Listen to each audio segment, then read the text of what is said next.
welcome to Author Showcase of Oshkosh. I'm Bill Gillard, hosting today. I'm flying solo today. My regular partners Tom Cannon and Dixie Jarko are working the board today. And I'm excited to be here in the studios at Oshkosh Media, which is which has been a very, very important community asset for the city of Oshkosh. It allows local voices such as myself. You know, I teach English. I'm an English professor just down the street at UW Oshkosh, and these studios and this opportunity for the community to have a voice have been very, very valuable for decades for this community.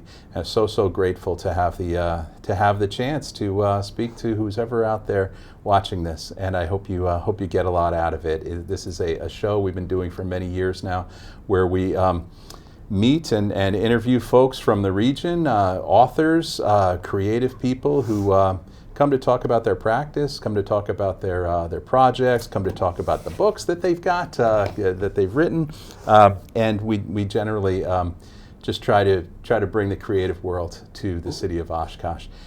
Today, very excited to be with Jean Huxtable-Hamersky, who has written 2 books, with a third on the way.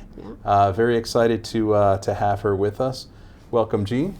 Thank you. Good to be here. Good. Yeah, very happy you're here. We share a common publisher, Orange Hat and 1016 Press, which is the largest small press in Wisconsin. Yeah. And we both have books with them and Michael Brown down there. Yeah. He's a good guy, good publisher. Yeah, absolutely. So we're excited to talk about your life and career. Why don't you tell us a little bit about yourself before we get going on your books? Well, going way back, I was born and raised in Nebraska, and I did some publishing there. Back in the early 2000s, I published 3 resources for teachers and speech and language pathologists for strategies for teaching vocabulary and humor and figurative language. And then there's a long time where I haven't written and I haven't published, but then I became a grandma and I'm retired, and grandchildren are an incredible source of inspiration for books and stories because they're so creative and they say the funniest things, and to watch them solve problems and get out of problems, it's just really fun. So they're a rich source of inspiration for stories. Absolutely, that's amazing. I should have thought of this before we were, on camera. But are you familiar? He's a musician in Brooklyn, New York, and he's a professional musician, but he also does home recording.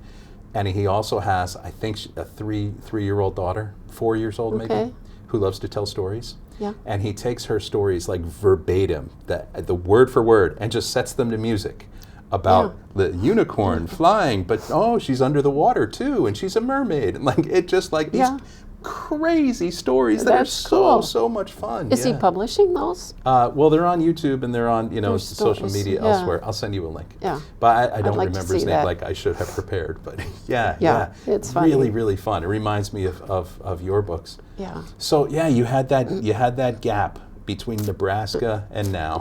Yeah. Last 20 years.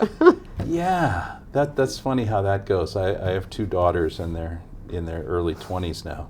And while I was, hip deep in parenting, a lot of the creative stuff was just, I pushed off to the side. I focused on my kids. Yeah, it's like survival skills. Eat, wash the clothes, get them to soccer. Just stay out of trouble. Everybody stop yelling at me. But once that is settled down pretty significantly, as they're adults mostly,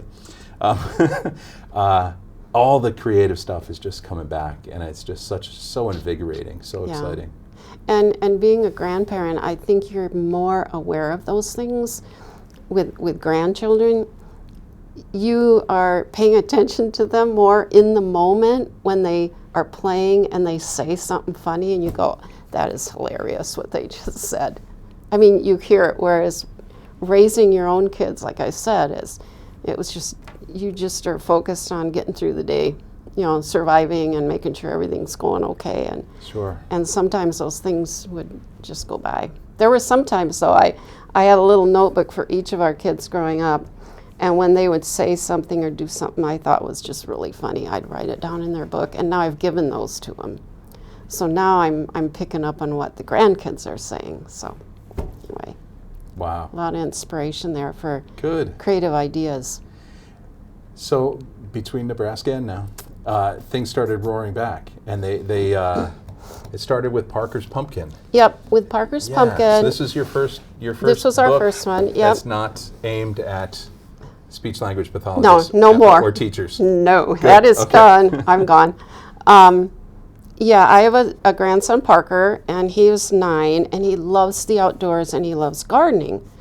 And I happened to be over in Michigan one summer, and I met a man who was growing 2,000-pound pumpkins. I don't know if you've seen them. They're huge. And I learned all about it. He taught me how to grow them, and I started going to pumpkin festivals and stuff. And he actually gave me a few seeds, which was very unusual because the people who grow those gigantic pumpkins they hold on to their seeds. They don't want to just throw them out there because they're competitive.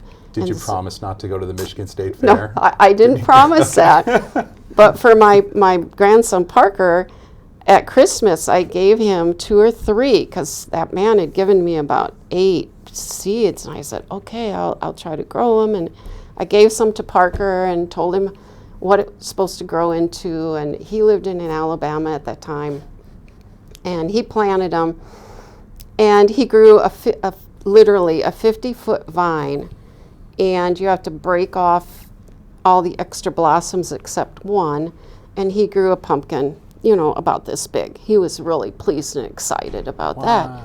But then he and his dad, my grown son, we were sitting around, and I said, Parker, what would have happened if that would have grown into a huge pumpkin? And, well, I don't know, we could do this and that. And I said, well, in Wisconsin, what if we brought it inside so the vine doesn't die?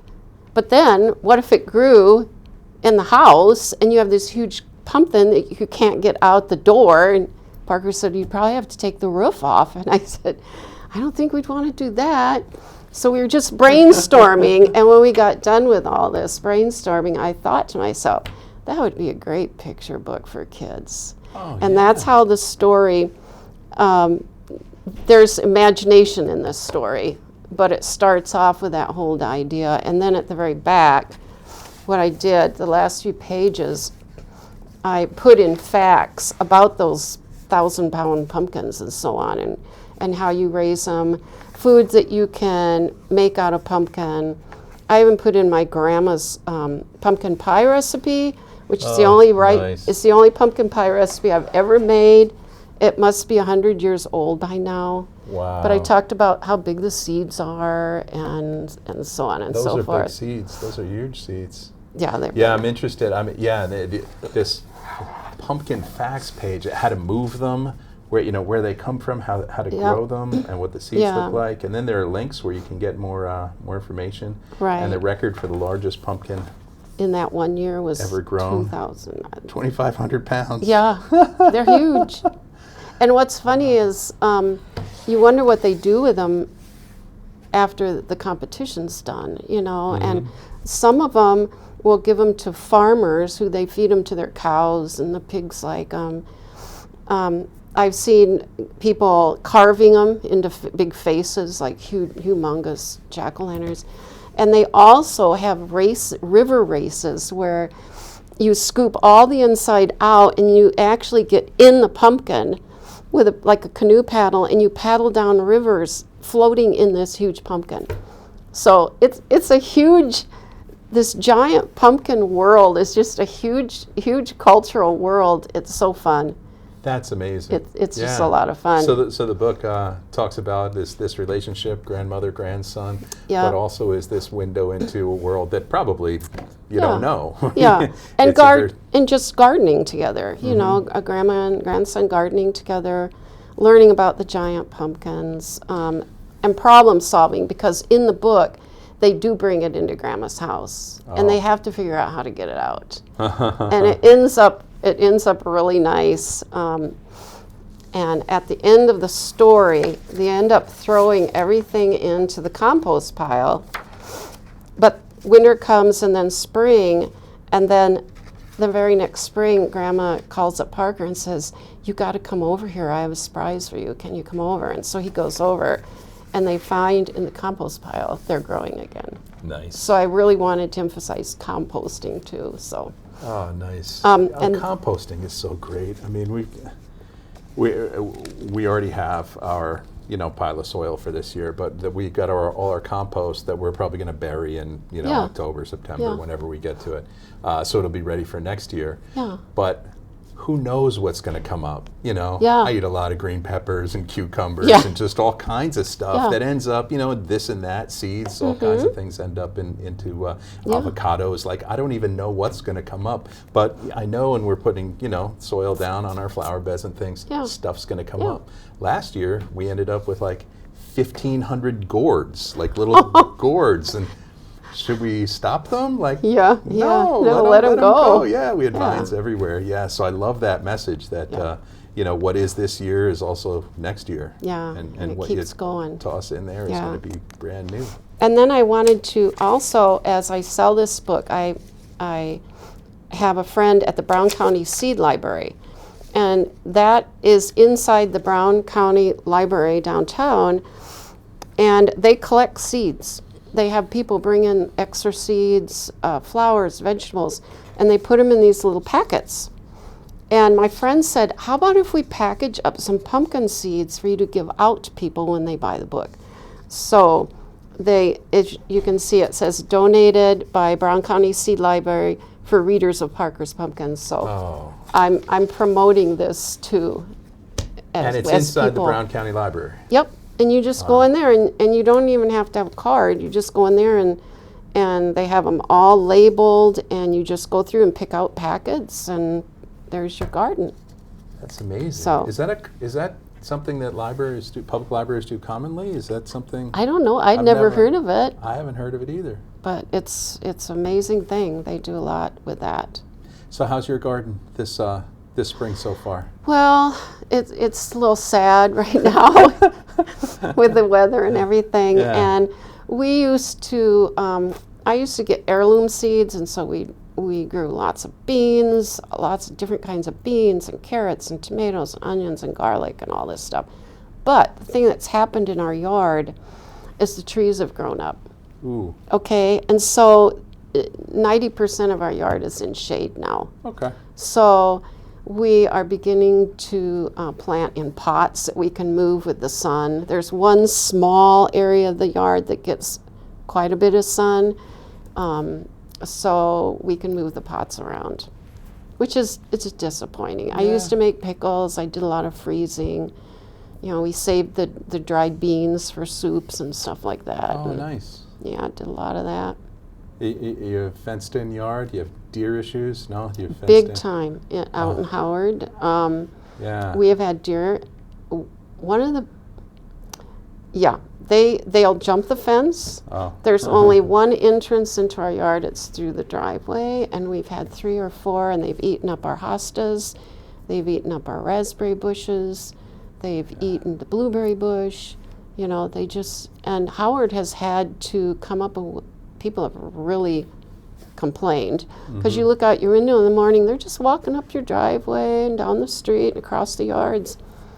And they had to come up with a way to deal with the deer this year. So they had some special hunters come in. And of course it's in neighborhoods, so you have to be careful. Yes. Yeah. Big time. Wow. Good. And so Parker's Pumpkin is your first book. Yep. Talk about that process. You got us to the point where you're having conversations. Is Parker your grandson's name? Yeah. Or is that That's his pseudonym? name. That's his name. Good. So you're having conversations with Parker, kind of like troubleshooting the massive pumpkin in the living room problem. Yeah.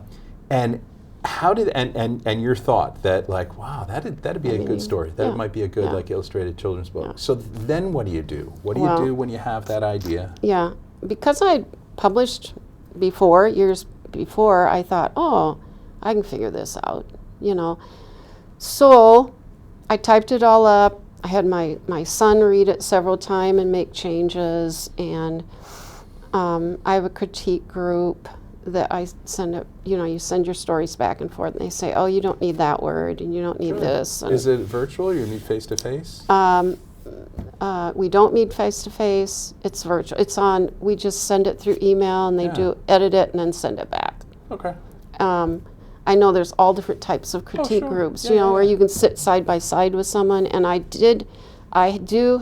have had individuals I know who are published authors, and I've said, can you please read this, do a critique on this, and they've done it. So I've had individuals critique the books too. So then you get done with critiquing, you think, I think this is ready, and so I began collecting the names of publishers, big huge list of publishers, and I thought, I want to go traditional. Okay, so I'd send it out, and every publisher's different.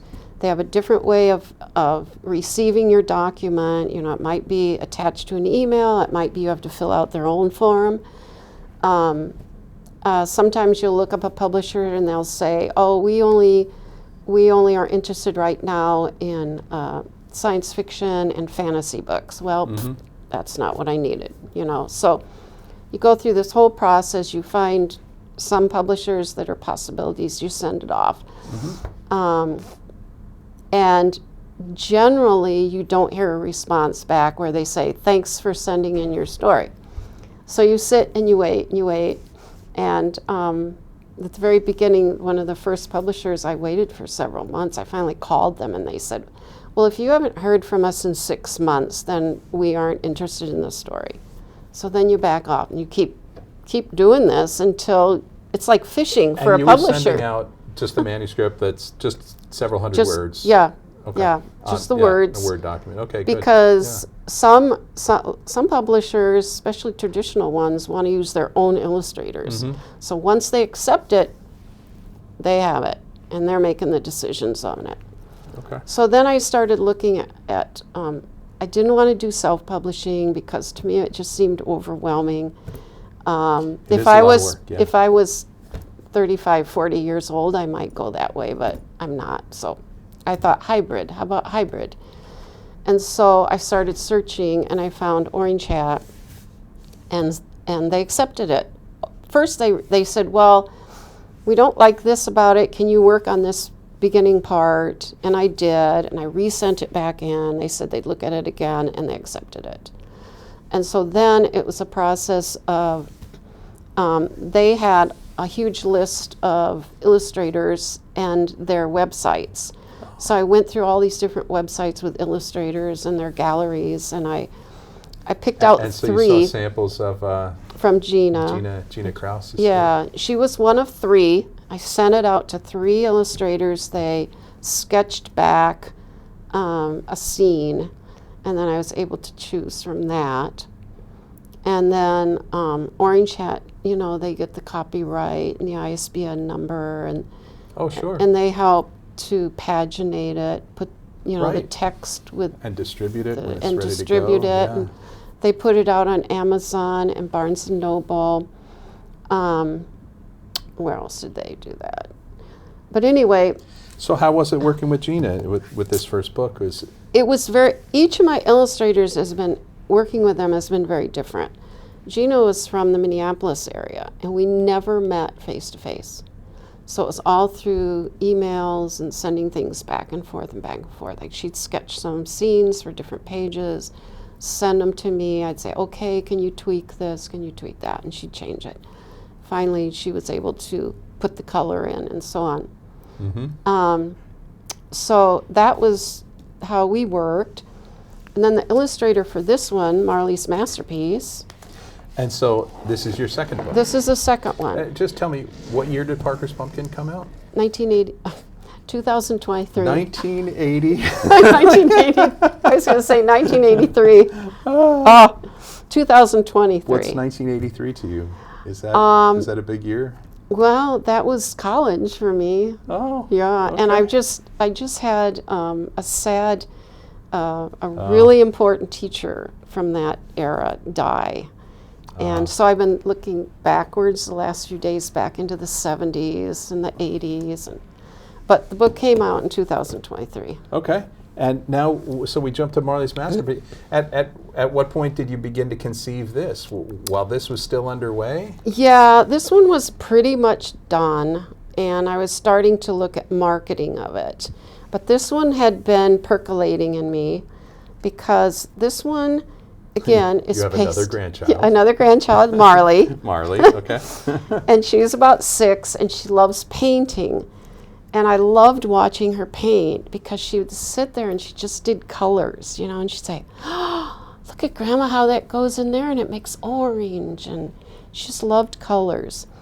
And then I heard from my nephew, his son had, during nap time, had got up while his mom was sleeping, and he got out his paints, and he had painted the kitchen counter and the coffee table and the front door and so on. And I thought, bring those ideas together, make Marlee the main character, and so that's kind of how that was the impulse for it. And then I added some other things in here because I wanted to show, in this one especially, how parents and grandparents can support a child's passion, their innate curiosity about things.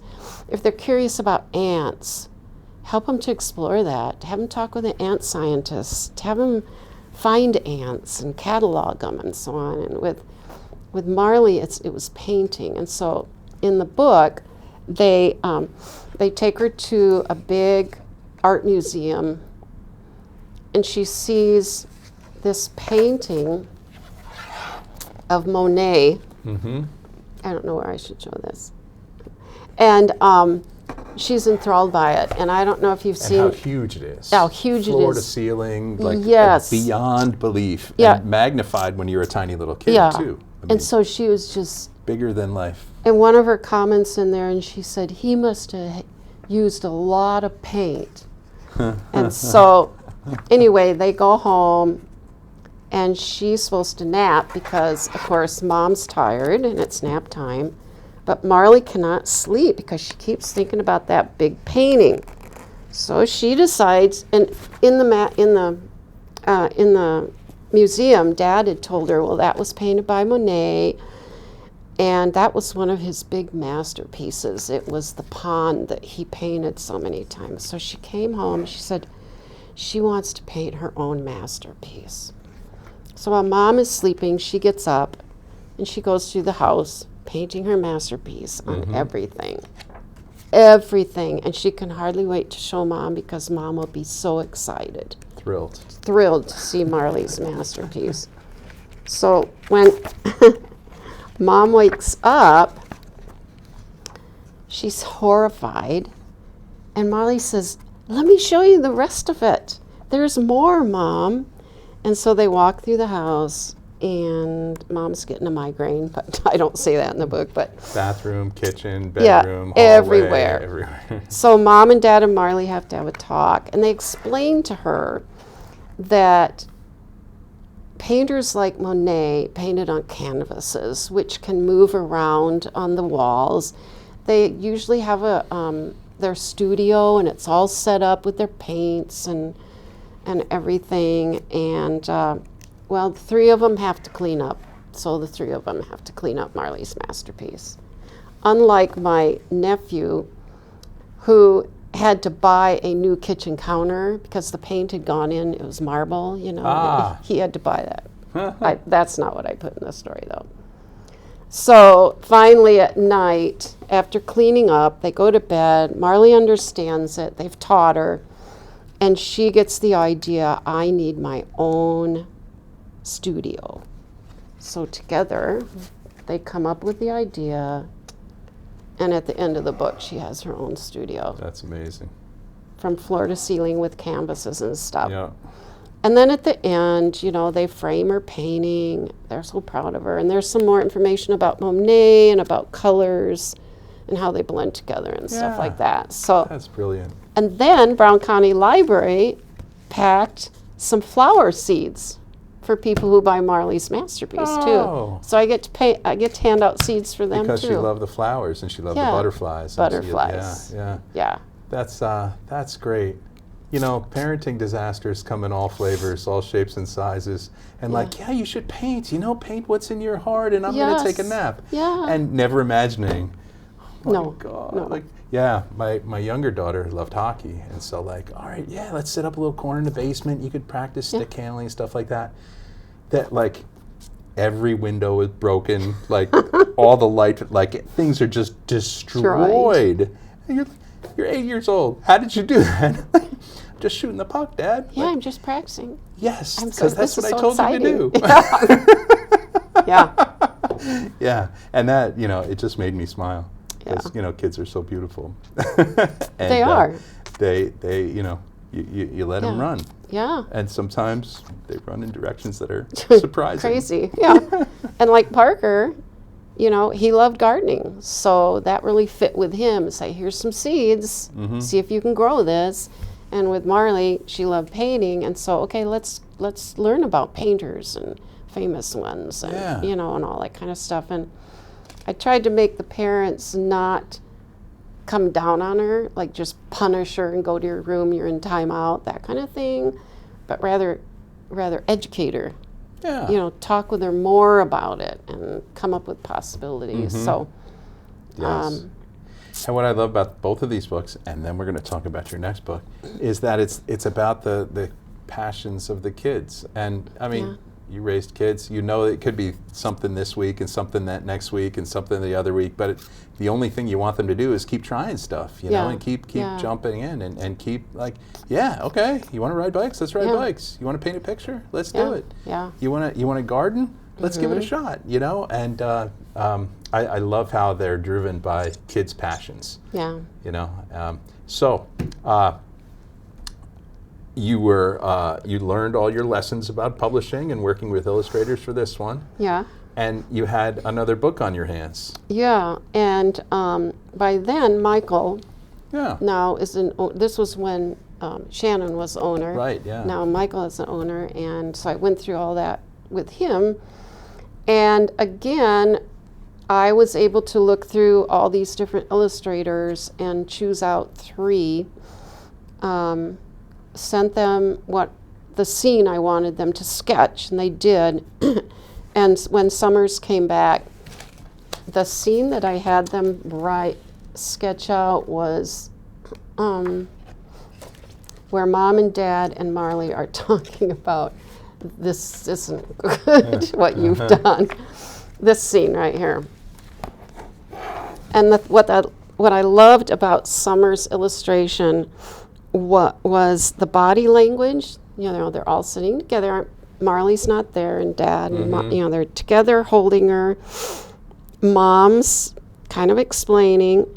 She knows that she shouldn't have done that. Her facial expression was good. And I love Dad because he's kind of looking like you're my daughter and I love you, but this isn't good, but it's okay. It's kind of funny. It's a good cop, bad cop. Yeah. Marlee knows. She knows she did wrong. Mom's in charge. Yeah, and she knows that Dad and Mom agree. Yeah. We gotta do something about this. Yeah. So anyway, with Summer. So Summer Morrison, and so tell us about Summer Morrison. Is she? She's local. And I know I'm going to get this wrong. I think she was in. I never can remember if it's Wauwatosa or Waukesha. I think she was in Waukesha. But anyway, she has her own business, her own studio. So we drove down. My husband, he's my chauffeur for all this stuff.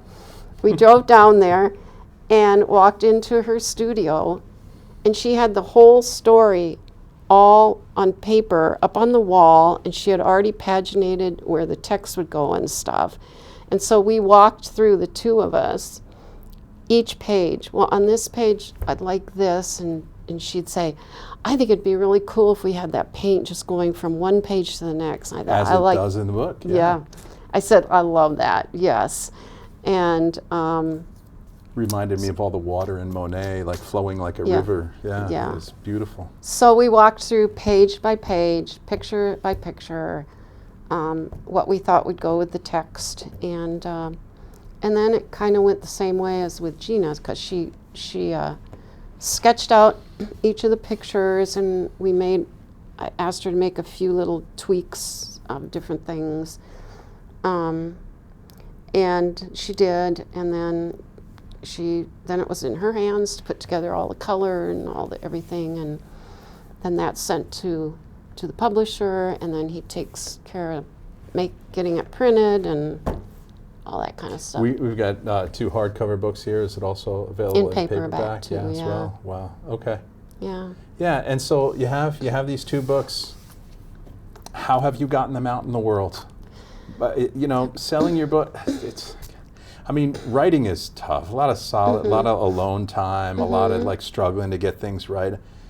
As painful as that is, it's a lot easier than knocking on doors and sending emails and please let me come and talk to people at your bookstores. That's right. Yes, that's right. How have you found that process? It's been really hard. To me, that's the hardest work. Why? Is what marketing the book. What makes it difficult? Well, one thing is marketing now is huge on social media, and I'm not real good at putting together videos and putting together music and making it look real exciting. I'm more one say, hey everybody, I'm so happy to have Marlee's masterpiece. It's out and it's on Amazon, and love to have you buy it or you're dead to me. Yes, that's exactly. Just boom, boom, boom.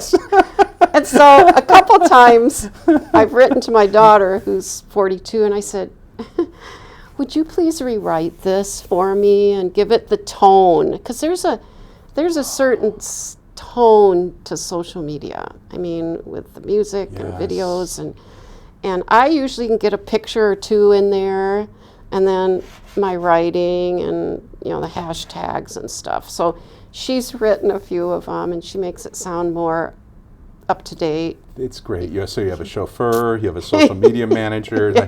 Jealous. My friend Ron Rindo, who writes novels, for adults, and he teaches at UWO as well. So smart. His daughter is social media manager for a big company. And she says, Dad, you're pathetic at this. I'm taking over all your and his he's got Instagram, he's got TikTok, he's got layers and layers, and it's all really, really well done. And he doesn't look like a corpse, he doesn't. He looks good. Yeah. He looks energetic. It's really well edited. I'm like, man. Yeah, I wish I had someone like. Well, you do. Your daughter. Well, I can't. She has 2 kids of herself by herself, well, and she's gonna have priorities. Take care of Mom. Well, I've sent things to her, but not all the time. Yeah. And then, Facebook or Instagram will change. And then I'm calling her and saying, Jenna, where's that symbol that I'm supposed to push on? It's not there anymore. Where do I go? And she has to figure out for me. But so that's been hard. That is tough. And we're the same generation who finds it frustrating. And the kids will pick up your phone and just say, just give me your phone, Mom. There, okay.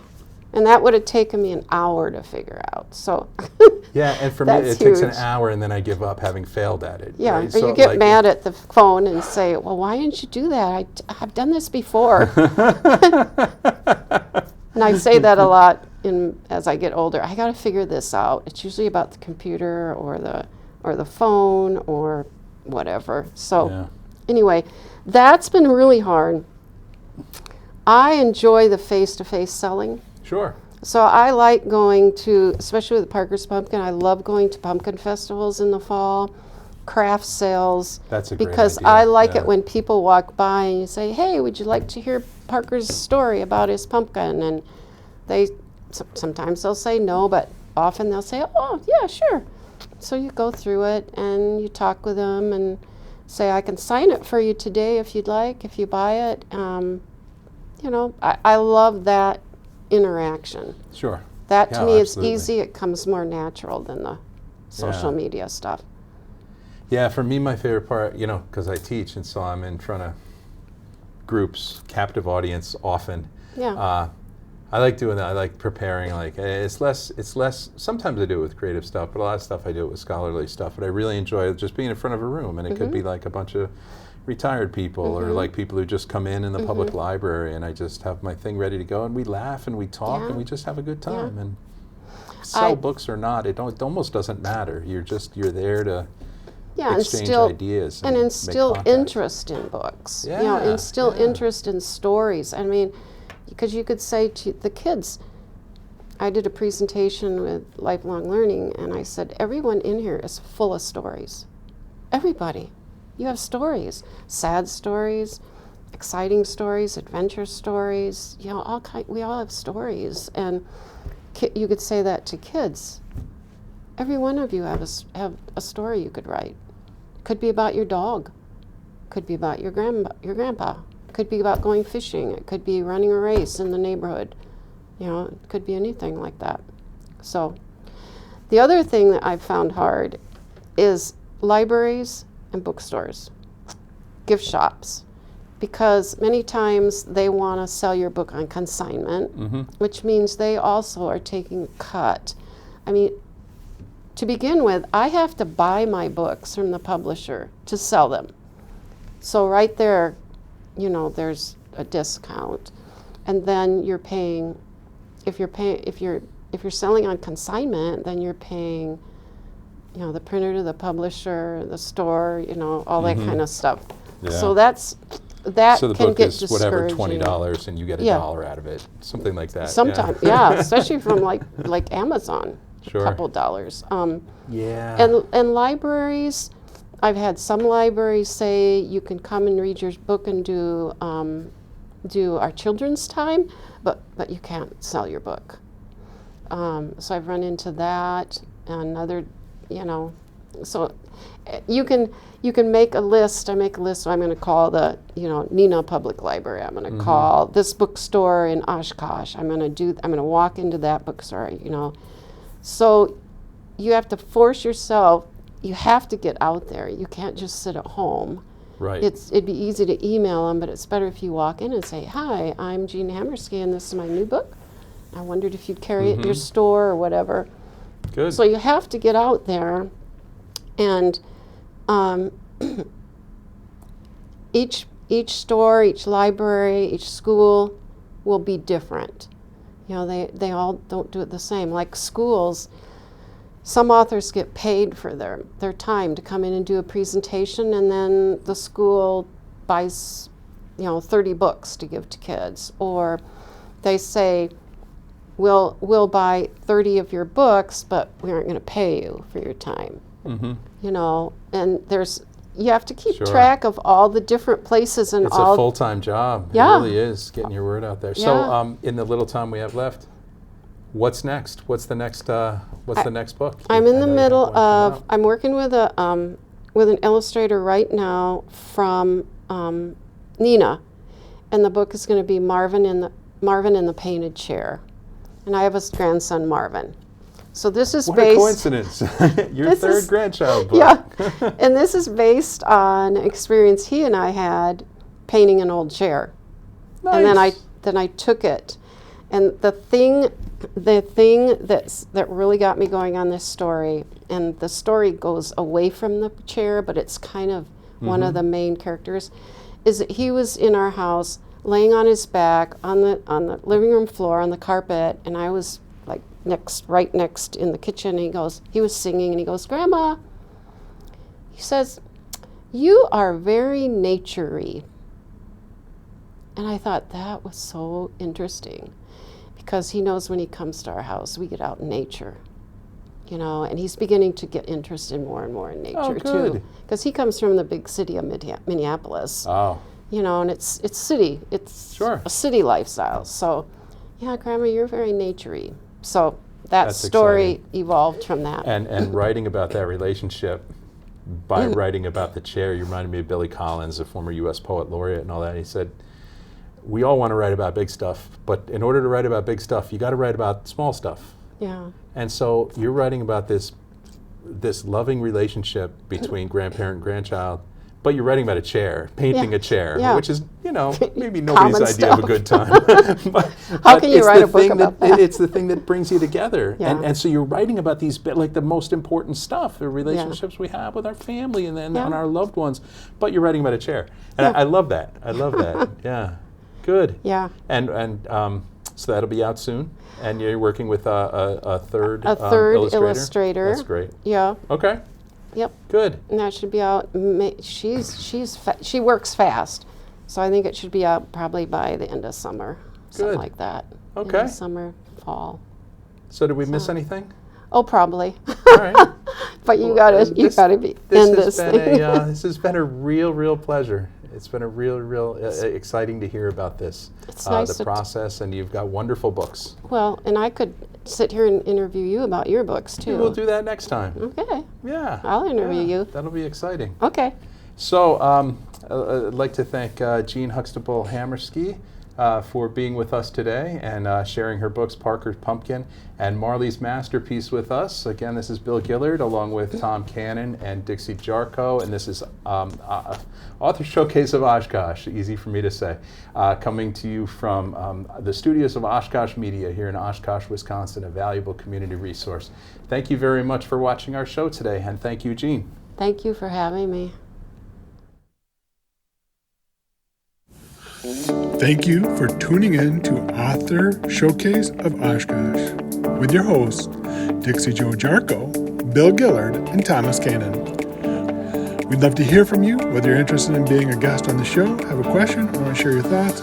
Please reach out to us on social media or via email at oshkoshauthorshowcase@gmail.com.